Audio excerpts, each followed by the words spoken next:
Now the 4th through 6th graders, they probably know all 7 key points that you've already said. So the 4th through 6th graders, it's much more about empowering them to teach others this information.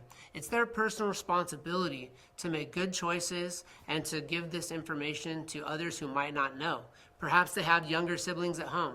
Perhaps their parents don't even know how to stop, drop, and roll or what to do in case their clothes catch on fire. It's a great opportunity for us to get them empowered to go home and to teach it to everyone they live with. And wouldn't they love to see their parents rolling around on the floor for stop, drop, and roll? Of course. So one of the key points of the 4th, 5th, and 6th grade presentation is personal responsibility. And that's just reminding these older kids that they are the older kids and they have the power to make their own choices, to benefit their lives, or to have consequences in their lives. Our second key point for the 4th through 6th graders is actually consequences. Now they're old enough to know that if you play with matches, some very serious things could happen.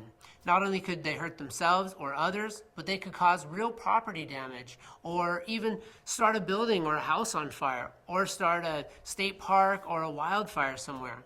And they need to understand, and hopefully they do already, that these are real consequences. Not only will they be in trouble with the police, but they really could hurt themselves or hurt others. The third key point for the 4th, 5th, and 6th graders is the home escape plan and the meeting place. Now, the 4th, 5th, and 6th graders generally really like this one. It's essentially drawing a map of your house and finding escape routes, finding ways out of your house from anywhere you are.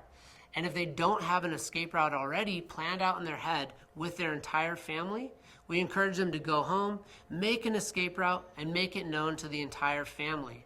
Well, once you do escape because of your perfectly planned escape route, then where do you go?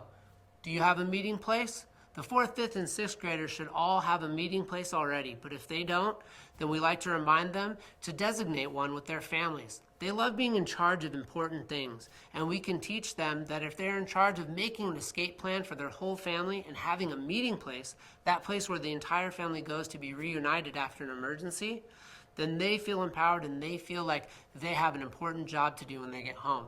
So not only are we reminding them, smoke alarms, get smoke alarms, teach your brothers and sisters and everyone you live with how to stop, drop, and roll, and you're personally responsible for yourself, but also we give them the job of making sure that their families are safe and that they have a real role in protecting themselves and their families.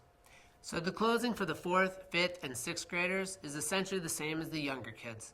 We always want to make sure that after questions and comments that we thank them for being a great audience and that we're really looking forward to seeing them again next year.